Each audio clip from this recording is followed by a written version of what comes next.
Hello my friends, welcome back to Thunder Mesa Studio. Dave here, where I am kicking things into overdrive. I'm going into marathon mode on this Gruesome Gulch mini layout, trying to get as much done as I possibly can between now and my self-imposed deadline of October the 29th. And with that in mind, I'm coming right off finishing Skull Butte and starting on the next structure build project. And this is a special one. There's several structures planned for the layout, and as I've mentioned earlier, it's really the most time-consuming part of the whole project is scratch building these structures. But this one is one I've really been looking forward to getting started on. It's the railroad station for Gruesome Gulch, the place where you board and hopefully deboard your coach after your trip through Cadaver Caverns. So let's take a look at the parts and get started on that. Now, the design of this depot is going to kind of reveal itself as we go. But if there's a prototype for it, it's inspired by the Contention Station, which stands at Old Tucson Movie Studios down in Tucson, Arizona. It's been in many old Western movies and television shows, and I've always liked it. It's a small, compact railroad station. So that's kind of the inspiration for this, though I've made a few detail changes myself. So it's basically a freelance design. And like most of the structures on Gruesome Gulch, it's small. And by small, I just mean it's a physically small structure. It's not below scale size. It's still full size for O scale. I see some misunderstanding about that when I talk about small structures sometimes. So yeah, it's a full-size 1/48 structure. It's just a small building. And I want this one to have a lot of the bones showing through.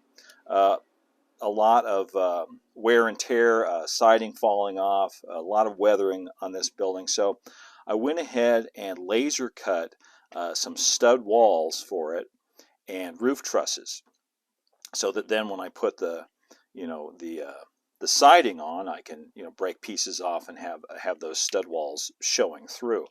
So those pieces, as well as the shelter awnings that go out on each side of the depot, are cut from some 1/16 of an inch thick MDF, be about a scale 3 inches thick, and then I've got some 1/32 of an inch thick basswood that I've cut all of the siding boards and everything out of, the wainscoting, which goes down at the bottom.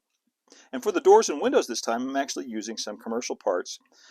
These are left over from my Grizzly Flats depot kit that I built for Thunder Mesa. I replaced all of these windows with laser cut parts, but there's nothing wrong with them. They're perfectly good white metal castings from Scale Structure Ltd. And these are doors from Grant Line. These are the Durango station doors. So I thought those would be appropriate. And so basically, that's a rundown of the parts. The first thing I want to do is start prepping all of these for assembly, and that means painting and staining. So first off, I want to get some color on the framing and the trusses for the main part of the structure. And for that, I'm going to use some Rust-Oleum Camouflage Light Tan, which is very flat. And that's going to be the first step in making these look like wooden studs, old, worn out wooden studs. Now I'm just getting some stain on all of these basswood parts before they're painted, so that I can do an effect where the paint is peeling off and the old stained wood is showing through. I'm just mixing up a little bit more stain. This is some black shoe dye mixed with isopropyl alcohol. The mixture is very simple. It's about 1 drop of black shoe dye to nearly a full bottle of isopropyl alcohol, but you can customize it to your needs, darker or lighter, however you like.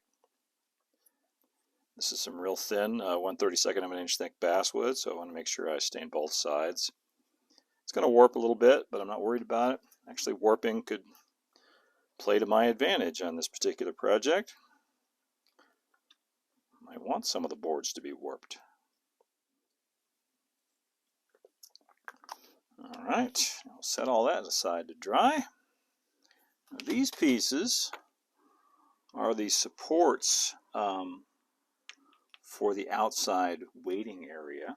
There's one on each side, and since it's MDF, I have to go through and add the wood grain here, just using a razor saw and putting some in there, just on the parts that are going to show. It's kind of an extra step, but it's worth doing, I think. There are two of these awning support structures. I'm just going to go ahead and build those now because they're going to be painted. Once they're all together, they'll be painted the same trim color as the rest of the building. I'm creating 6x6 posts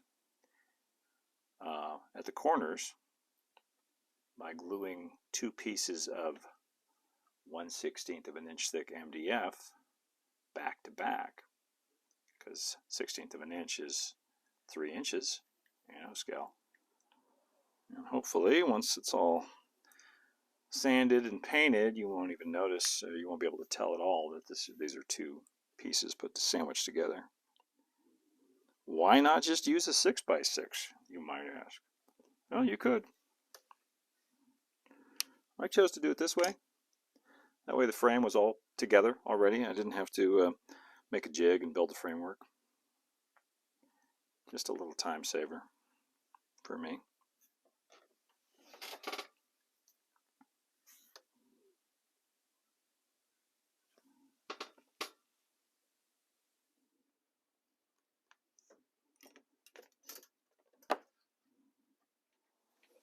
And these trusses lock down into those slots. So you've got slots here and slots there, and they fit together.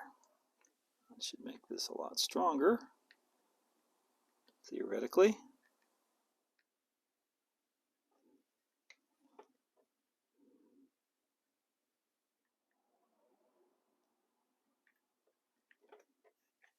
The slot up here at the top of the roof trusses is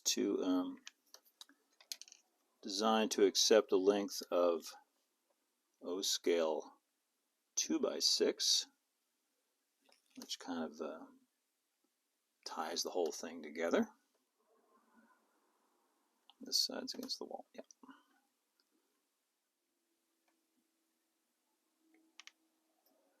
Last pieces are some little angle braces. I just cut those from some O-scale 4x4. And these go on the inside corners to help stabilize everything and keep it square. Speaking of square, how are we doing? Not bad. Not bad.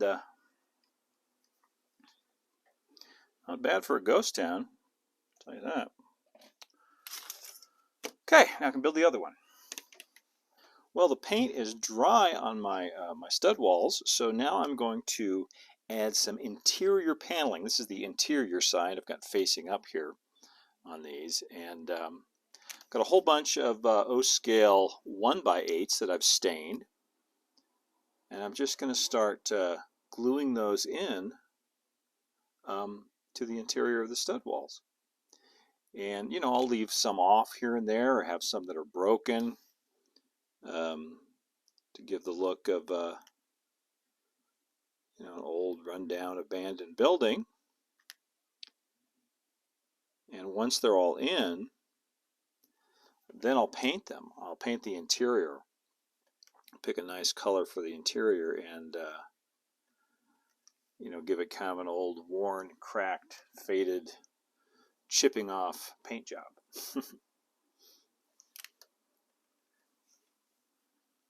Let's see. So I'm going to have to cut a lot of these to size, which gives me the opportunity to damage and distress them a little bit more. Now with the interior paneling done, I'm using a stipple brush and some Apple Barrel Antique White acrylic, And I'm just going to kind of stamp this color on here. Stipple brush, or also known as a stencil brush. You can pick one of these up if you don't have one at just about any good craft store or art supply store. And it's not for brushing like this in the traditional way. It's for doing this. It's for stamping on or stippling on.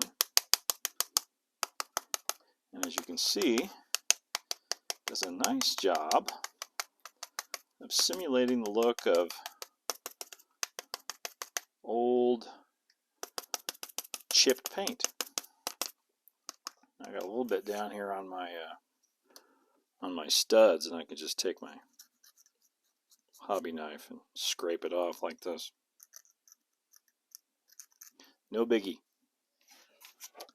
Now what I'm going to do is I'm going to glue the walls together at the corners, but how I'm going to do it is I'm going to put these two walls together and these two walls together. So they'll make two L shapes. And that way I'll be able to continue working on the interior before I glue everything together.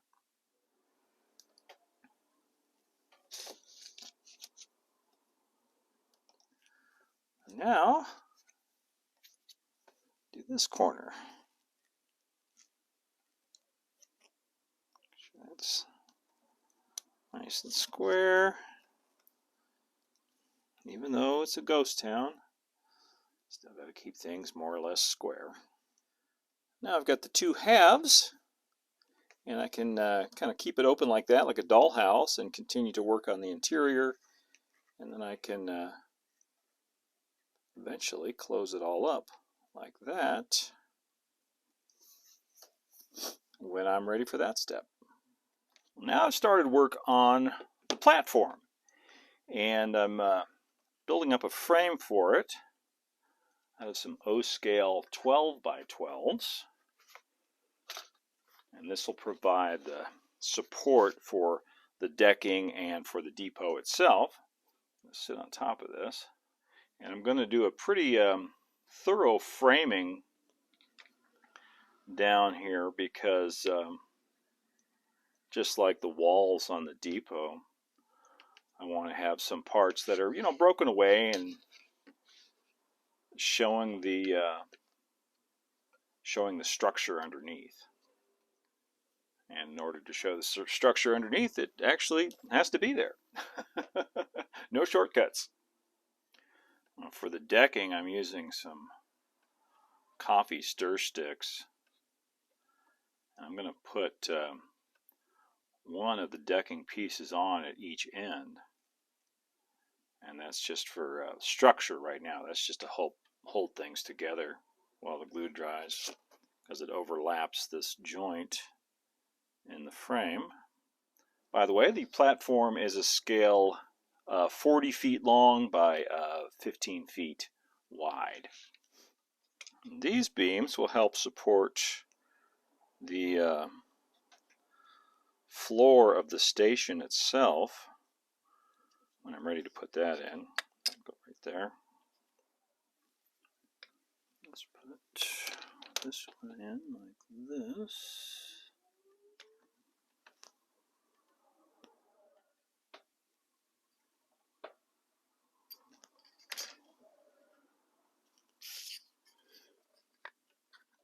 Before I glue the floor down, I want to drill a little hole right here because there's going to be a little magic trick in here.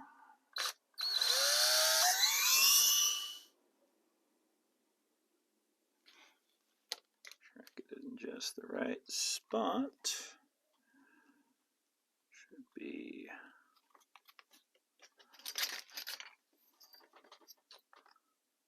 5/8.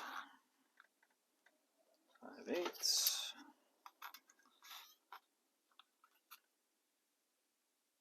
5/8.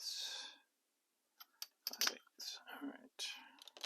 For the rest of these deck joists, I'm using some 6 by 12.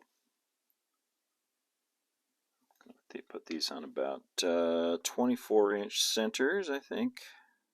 I said earlier that I'm doing it this way because there's no way to fake it.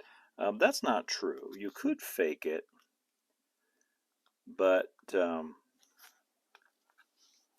it wouldn't be any easier. There's no way to fake it that's easier than just doing it. So you might as well just bite the bullet and do the framing. Now, finish doing the decking. This should just take a minute.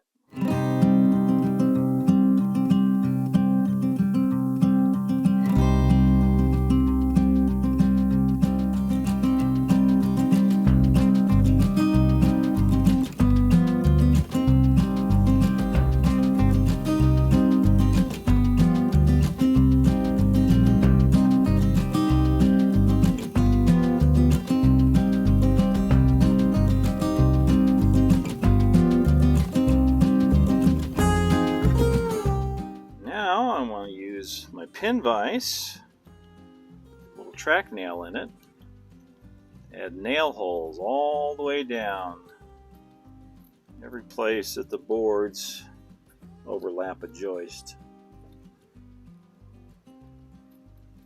Don't forget the spots where the boards used to be. That helps to sell the idea that they're broken away.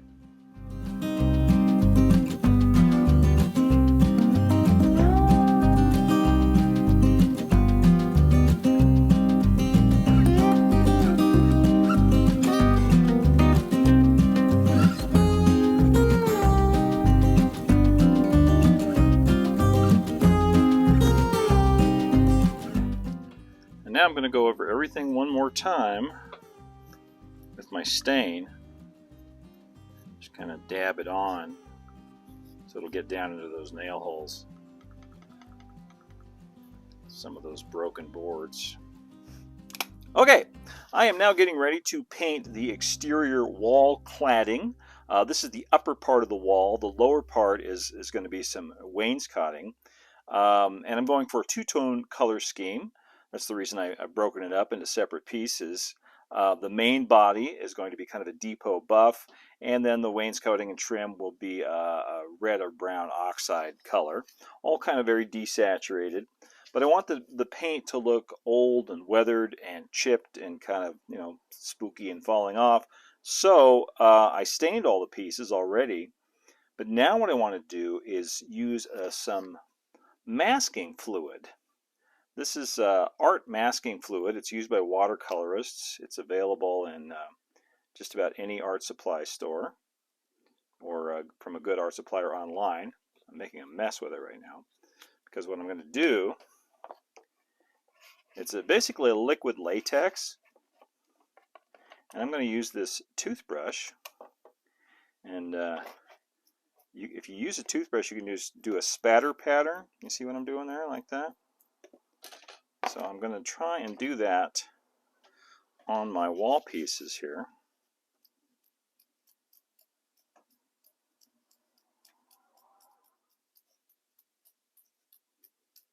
All right, don't want to overdo it. By the way, this toothbrush is now trash. Once you get the liquid latex on there, it's pretty much done. I probably really should have used gloves for that too. So now let that masking fluid dry for a second, and then I'll just go ahead and paint it as usual. And when this paint is dry, I can go back with an eraser and go over all the boards and take that masking fluid off. It'll take the paint off with it, and you'll get a chipped pattern, hopefully.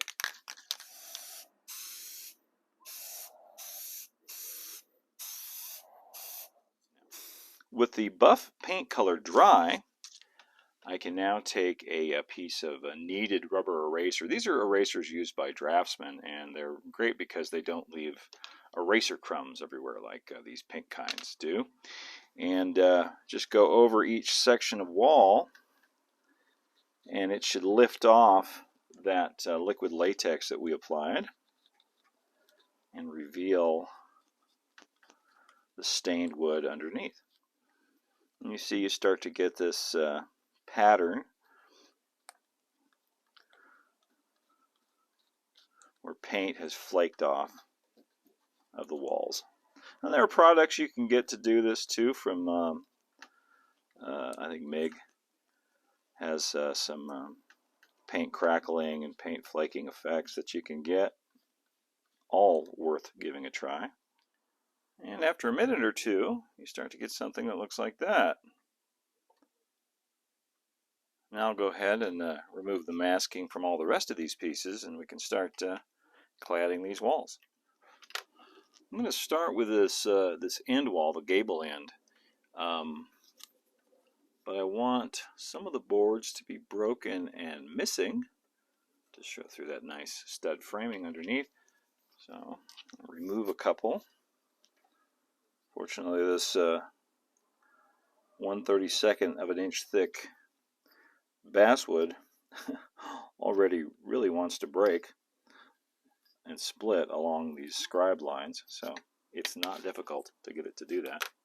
If I use wood glue on this, it's going to want to warp those boards and curl them up, and I kind of just want them to go where I put them. So I'm going to use some thick CA right now.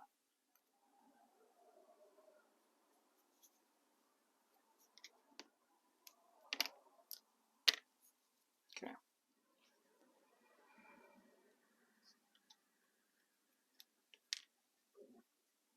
I was just using that piece there as a spacer to make sure the boards were in the proper position, and then when I get it glued in, I just pull it off.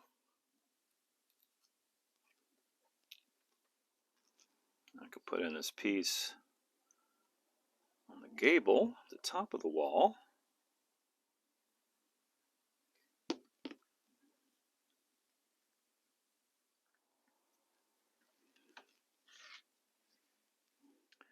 For the wainscoting and all the trim, I want the look of old, multiple layers of paint peeling off with the older layers showing through. So I went ahead and primed all these pieces with a red oxide primer, and now I'm going over them with some Vallejo dark brown acrylic, and let that dry for a second. I'll show you the rest of that. And you don't want to wait too long to do this. You want to do this when the paint is still, when it's dry to the touch but still a little tacky. Take a hobby knife. You can go back and scrape off that second layer of paint, and that'll give you the look of the older paint coming through from below. In some places we go all the way down to the stained wood underneath. There we go. That's kind of the look we're going for. Once again, I want to give the look of nail holes. So I'm going to line my straight edge up with this stud that I can see poking through there. The fact that I can see it makes it a lot easier. Just add a couple of nail holes in each board right over that stud. I don't have to do it right around the window or on the edges because that's going to be covered by some trim. And finally, on this side, I want to take my dark wash one more time and just go over everything.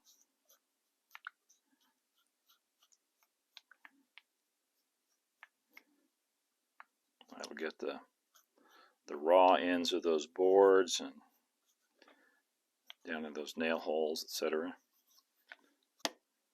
Now I can go ahead and finish the rest of the walls pretty much exactly the same way.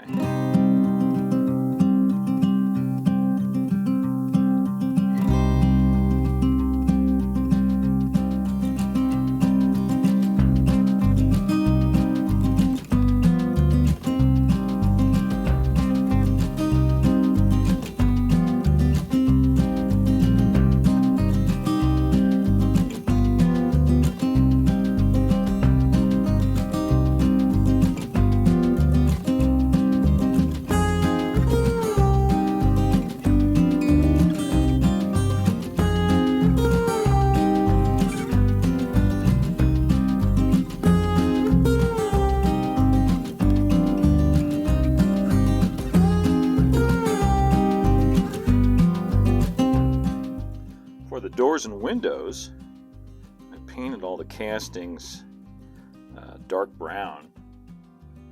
Now I'm just dry brushing on some red oxide here and there to match the look of the wainscoting down below. And what I'm kind of after on all these trim pieces is kind of the subtle look of old dried blood. One of these windows to be boarded up, so I'm using some scraps of stained wood here to accomplish that. Let's see, and then I can,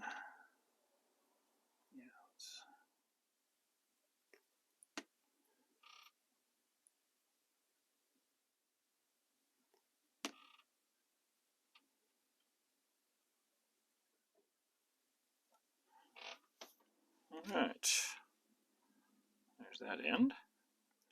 On this one I removed one of the panels down here on the panel door, as if maybe it gotten kicked in once upon a time. And I pretty much want all of the windows to be fogged, except for this front window, the one that faces trackside, because that's where I have a little magic trick planned.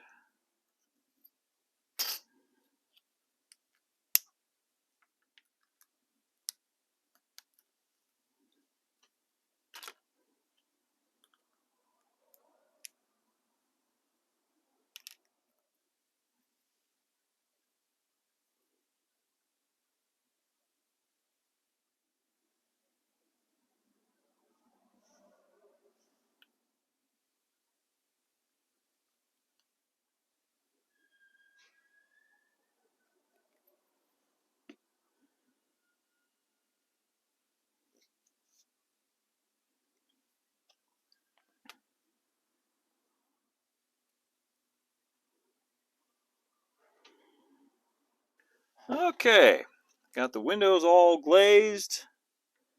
Now I am just going to add a little bit of framing around the interior of the doors and windows with some scale 2x6 because it will be somewhat visible in the finished model. Now I want to add some ratty old stained blinds to these two windows. And I've got some green construction paper here, and I'm going to use my watercolor mixture of burnt sienna and cobalt blue to just stain these and darken them and just make them look old and nasty.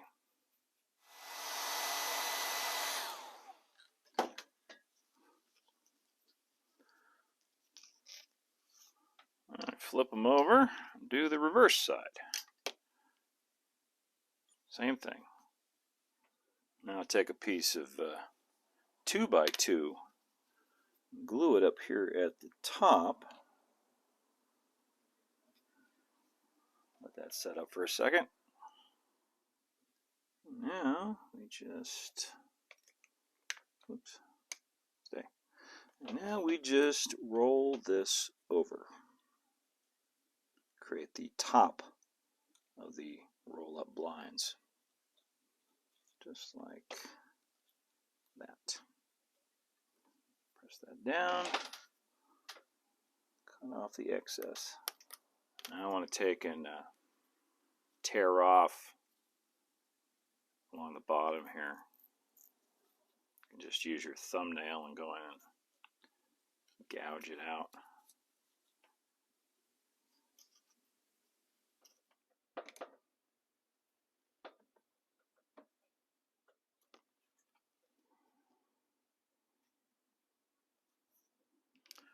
I was all excited about this panel I removed from the front door,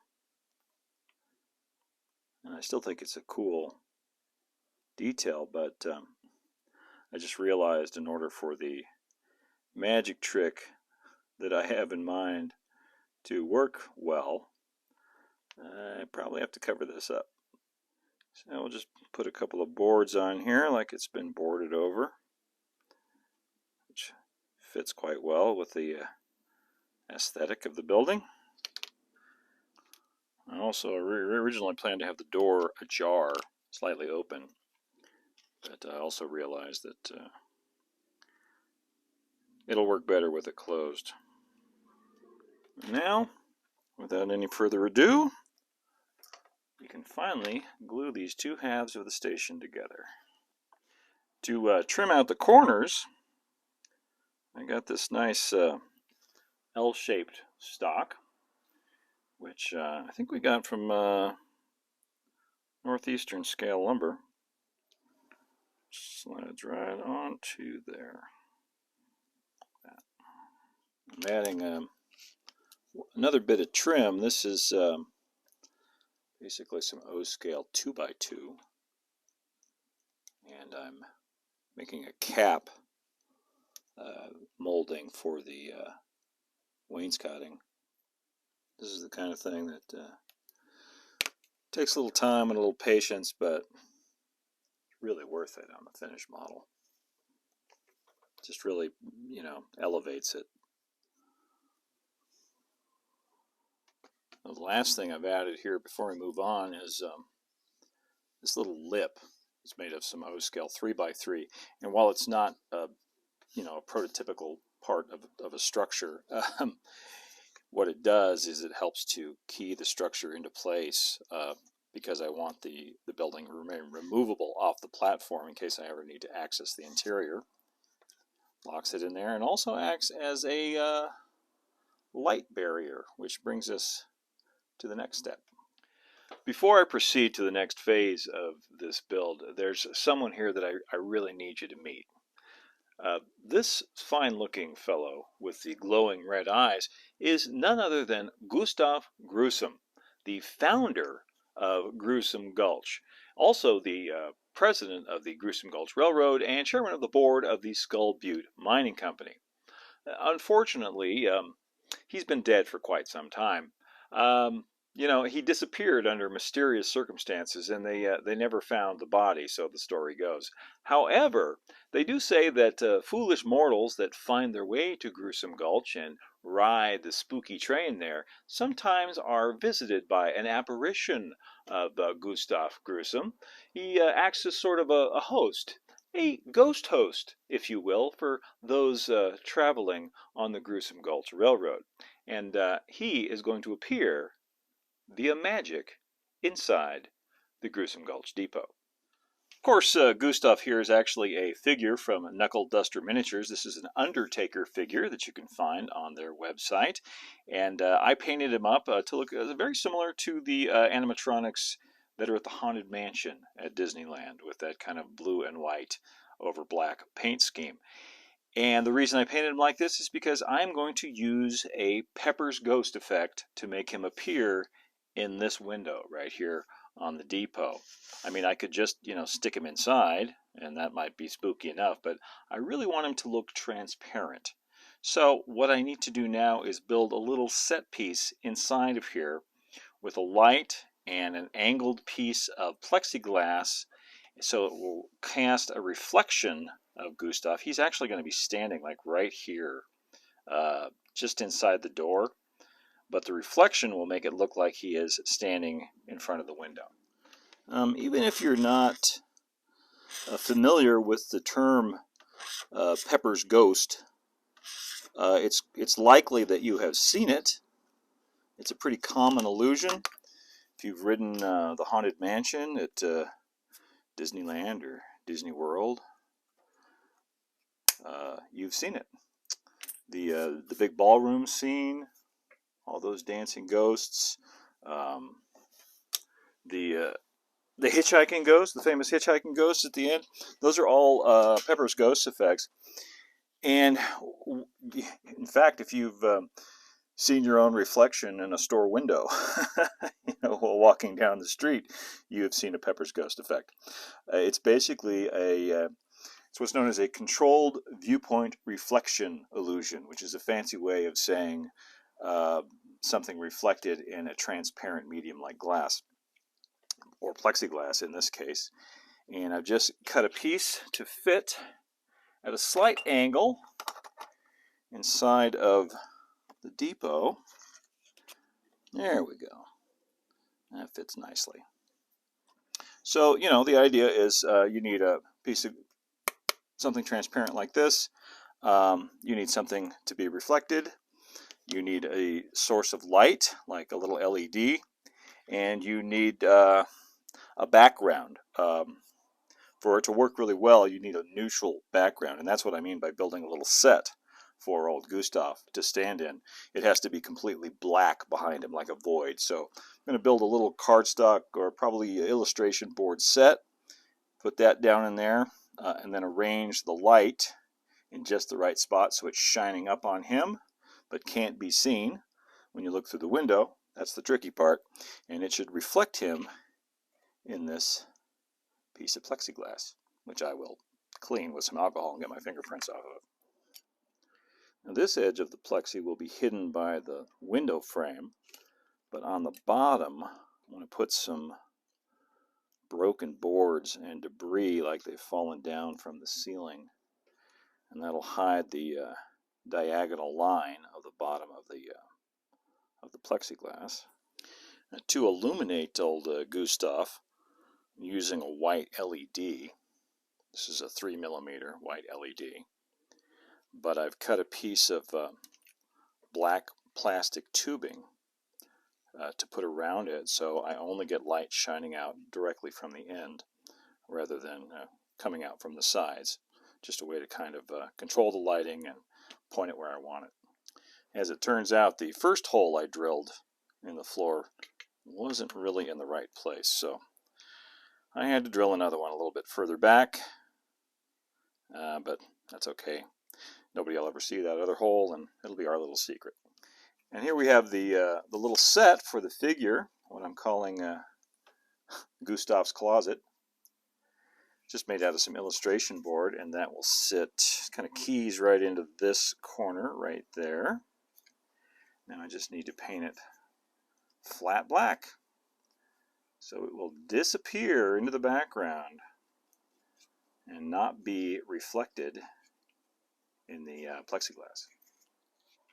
Now this side might be somewhat visible through the front window at the right angle, or the wrong angle. So I'm disguising it with some wooden boards. I'm going to go ahead and glue the closet into place, and then we can install the man himself. I want him to be facing pretty much dead on to the glass, perfectly parallel, so it's a full front view. So there's the finished setup. Got the little set, got the plexiglass, got the light bulb down there. You can't quite see it, which is good. You don't want to be able to see it. Well, nothing left to do now but see how we did.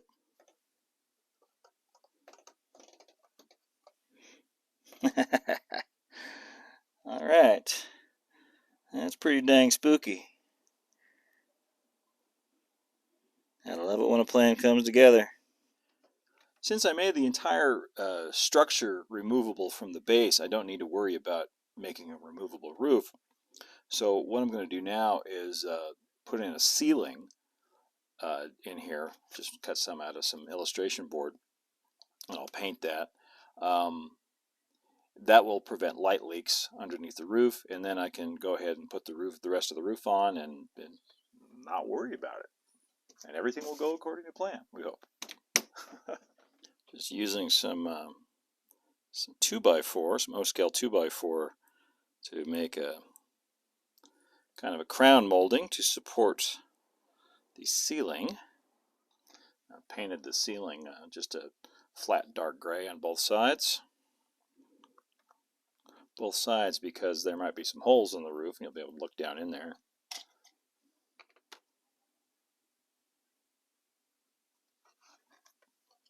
And that plexiglass is just tacked in there with little tiny drops of CA, and I can access it out the bottom if I ever need to.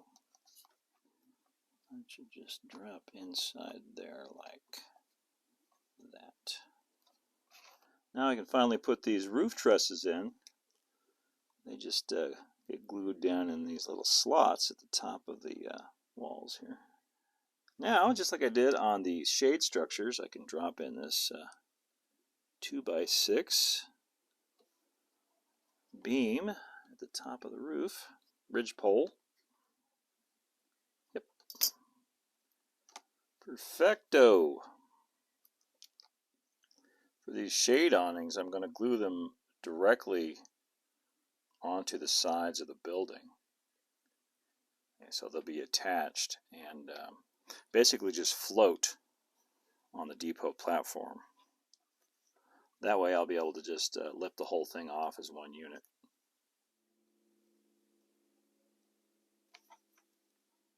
Well, I'm about ready to put the roof panels on. I've got some laser cut roof panels. These are made from some 1/32 of an inch thick birch plywood, but they are way too clean and pristine looking for Gruesome Gulch. So I'm going to go in and mess them up a little bit.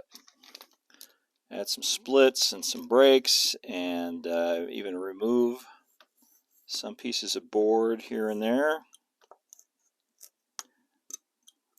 Like right here, this is a good place to start.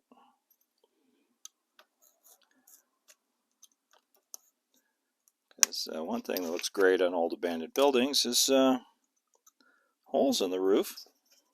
Okay, that's a little better now. Get some stain on those. Well, I do believe we are in the home stretch here. Just gluing these roof panels into place, a little yellow glue, and then we can start in on the shingles. It takes a little time, but it's pretty straightforward. I think we'll be done tonight. For shingles, I'm using, these are Bar Mills laser cut paper. They're printed and then laser cut. I like the way they look for something like this. They're a very weathered looking shingle, which is appropriate for a ghost town. And always when I shingle roofs, I always do a starter strip at the bottom. Not every set of shingles comes with them, but you can cut off, one of the pieces of paper that has the pattern on it and put it down at the bottom. And what that does is it lifts up that first row of shingles in a prototypical fashion, because that's the way real roofs are shingled, rather than just having them lay flat, and it has something behind it that you can see through the cuts between the shingles. So now it's just a matter of cutting and gluing and getting on with it. Well, I got all my shingling done. Now I'm just going back over everything with some colored chalk. I've got some grays and browns here. Just trying to make this look really old and dilapidated. Just about ready to fall down. Those Bar Mill shingles look pretty good, but they look a lot better if you do this. Get some black down here below the smoke jack. Maybe we'll do some rust too. Oh yeah, I added a smoke jack. This is a white metal casting. I believe it's from Wiseman Model Services. And I put a bend in it with my needle nose pliers. Just bent it a little bit to give it a little bit more character. Burnt sienna with some orange. A nice rust color. All right, we'll get some clear matte fixative on this roof, and then I think we'll be ready for the final details. I made a couple of signs for the depot in Adobe Photoshop, and now I'm just trimming them out with some O-scale 1x4.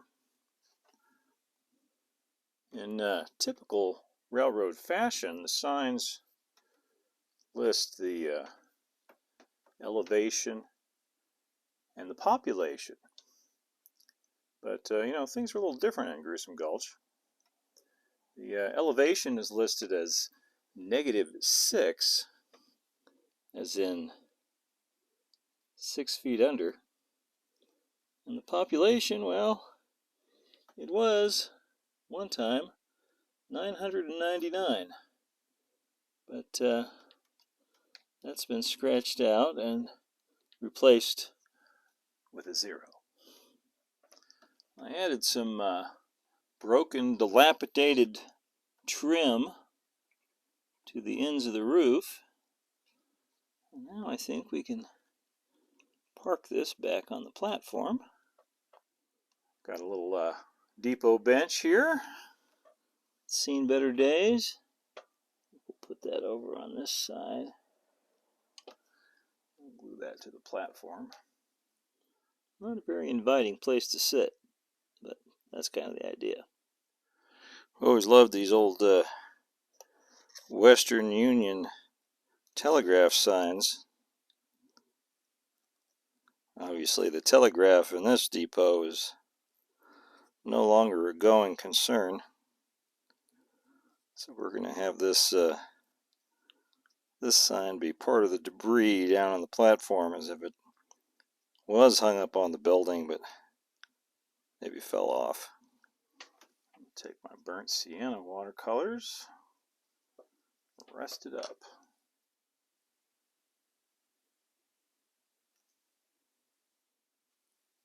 And we'll give it a little bend.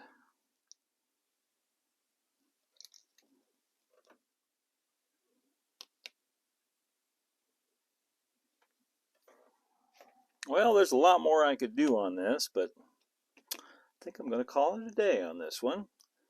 Go over and plant it on the Gruesome Gulch layout. Now the plan is to have old Gustav in here activated by our magnetic reed switch, which is going to be embedded down here in the track, so he'll only appear when a train pulls into the station. But that's going to have to be a project for another day. For now, we'll just hook him up to power and see how it looks.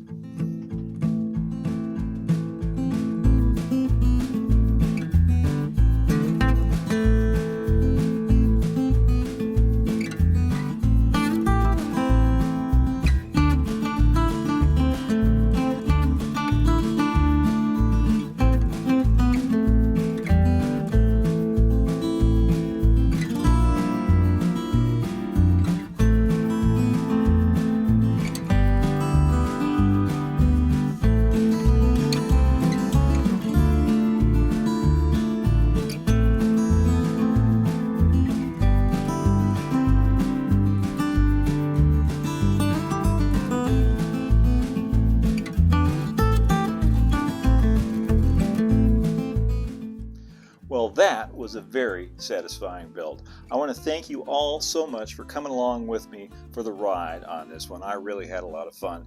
Don't forget to hit like and subscribe if you want to see more of this kind of thing. You can also follow Thunder Mesa over on Instagram at thunder.mesa, or find out what's new on the Thunder Mesa Studio website at thundermesa.studio.